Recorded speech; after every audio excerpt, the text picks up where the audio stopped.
Should this be the go-to studio mixmaster headphones? This is the OLLO X1. Let's talk about it.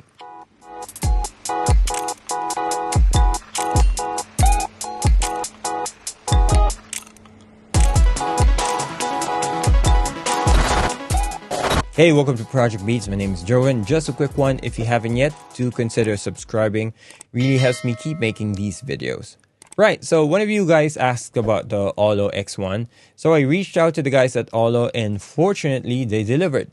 So big thanks to OLLO for sending the X1 out. I'll be doing a mini series about it. Today we'll just be unboxing and initial impressions. We will go full deep dive in the following videos. Full disclosure, they sent the X1 for me to keep, but all opinions are my own. They don't have any say in this video, and they don't see this video before you do. Unless you found this video a year later. But anyway, let's get unboxing.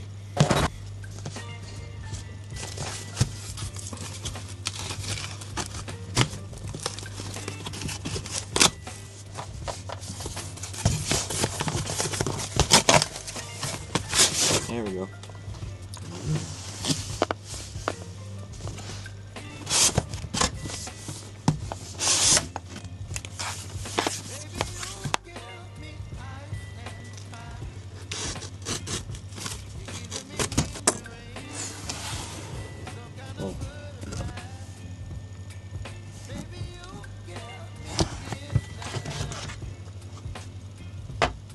Oh, registration card. Nice.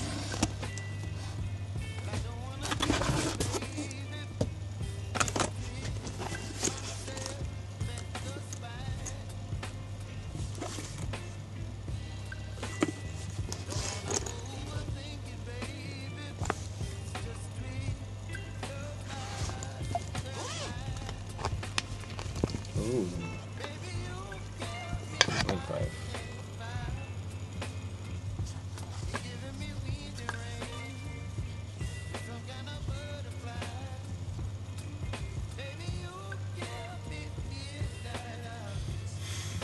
Which one is right? What's left?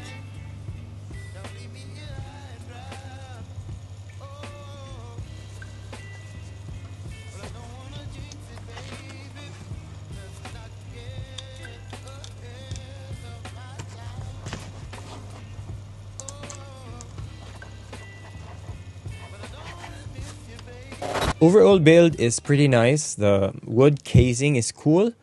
It feels slightly unfinished, at least to my taste. Maybe a little bit more like a oil or some type of finishing lacquer would really bring it home. Although they probably considered that, I don't know. But that's just me. Headband feels premium and really comfortable. Earpads are plush, has a hybrid leather cover. The one that touches your skin is velour. And then you got perforated leather on the outside part, and then inside is full leather. I think this is a 2.5mm connector to the headphones. No fancy proprietary locking thing like the Audio-Technica cables. This just plugs straight in. Then you have the left and right markings on the top of the headband right here. The metal part, the metal band, it feels more premium than the R70XA. Although those I feel really intended to be as lightweight as possible. But great finish here. It has some type of powder coated paint. Very comfortable overall, not too clampy. On the head, very nice, and it seals very well. Overall fit and finish is great. The cable seems similar to the feel of the DCA cables. That felt good. Comfort-wise, there should be no issue. As for my subjective first impressions, out of the box, to be honest, I'm pretty impressed. In my first listen, I got this very pleasing, really neutral tonality. Nothing is hyped and pretty enjoyable to listen to. I won't go into comparisons for this video. I wanted this to be sort of an intro, at least for me. You've probably seen a lot of videos about it out there. I haven't.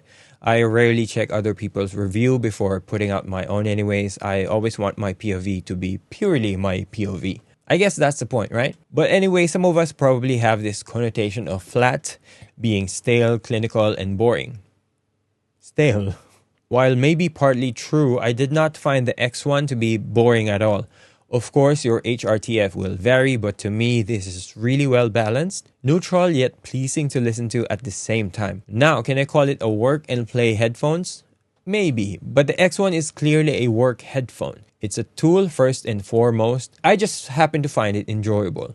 It comes with its own calibration file, comes with a card that you have to key in and then download your own calibration file specific to your headphone.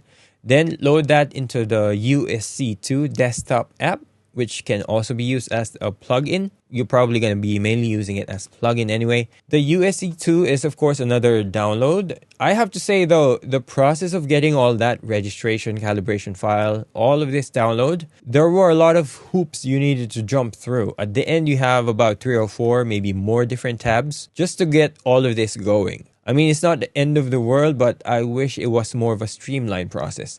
That's all I'm saying. Right, so after all that calibration and loading the USC II, which also is not that user-friendly, at least for me, just my thoughts on that. But putting that aside, this is where the X1 comes alive. I set mine up to a -2 to -3 dB tilt. Preference, of course, I prefer a little bit more forward presence on the low end. It's not bloated or excessive. I just need that to come forward a little bit more. The rest is alright. You can do a lot with the USC II as far as translation, referencing, and all that. It's a great little tool to have if you haven't tried one yet. I'll go over that in my deep dive review. But I'll say this, if you're coming from a VSX system, the USC II will feel a bit lackluster in terms of room options. I haven't tried the VSX yet, so I won't comment on that. You have the option to buy add-on rooms, but that is extra. I think that's the same with the VSX system. Now, as far as my impressions on the X1 with the USC II, I'm on a flat headphone target with a -3 dB tilt. I'll be staying here for the rest of my impressions. Also, just to note, I'm using my UGO 2 DAC amp for this test. I'll have a link to all these in the description.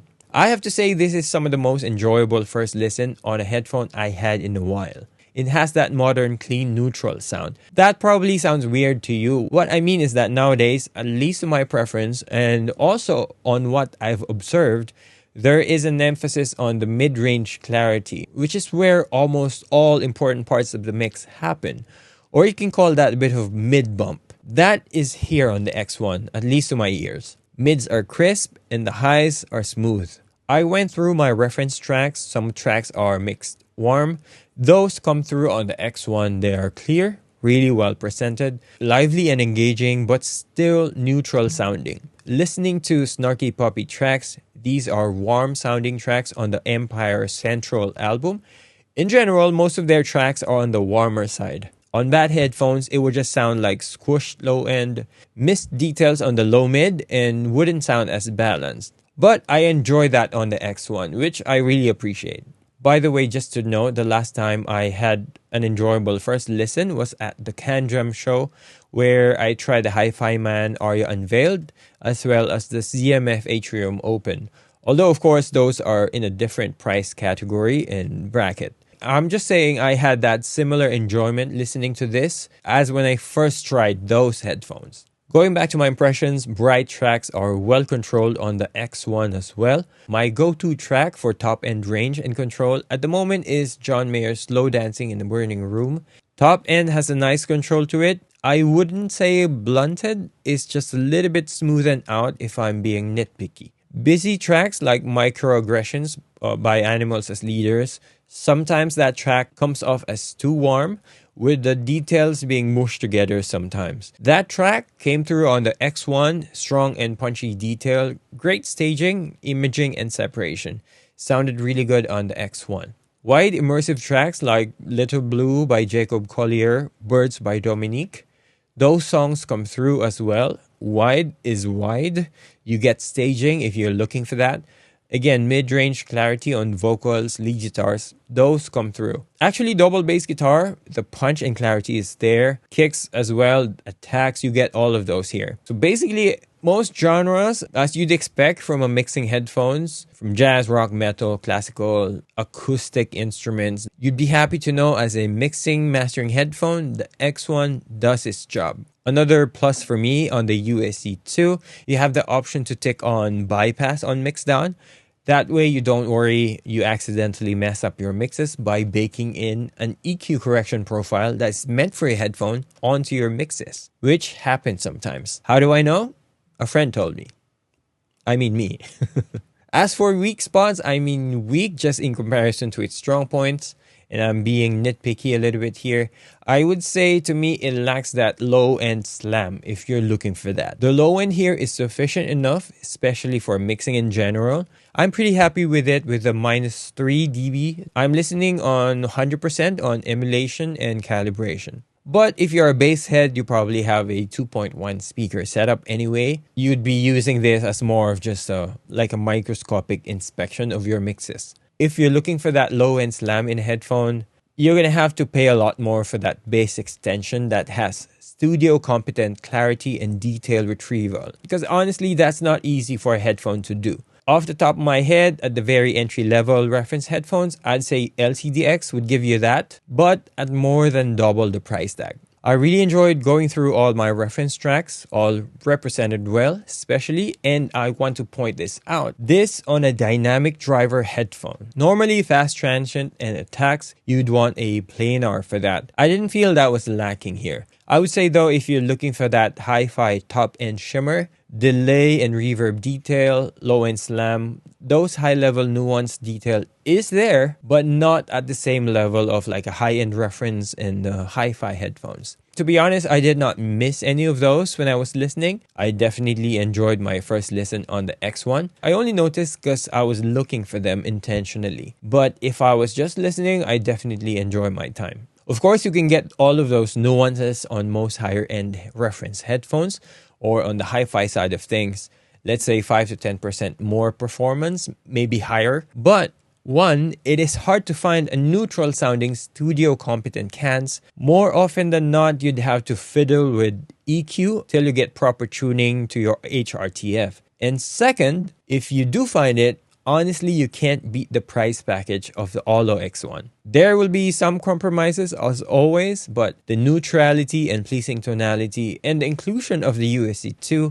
makes the X1 a highly competent studio workhorse. That will do it for this video. If you have a question for me on the follow-up video, please write down on the comments below. Thanks for watching till the end. Don't forget to hit subscribe and see you all in the next project.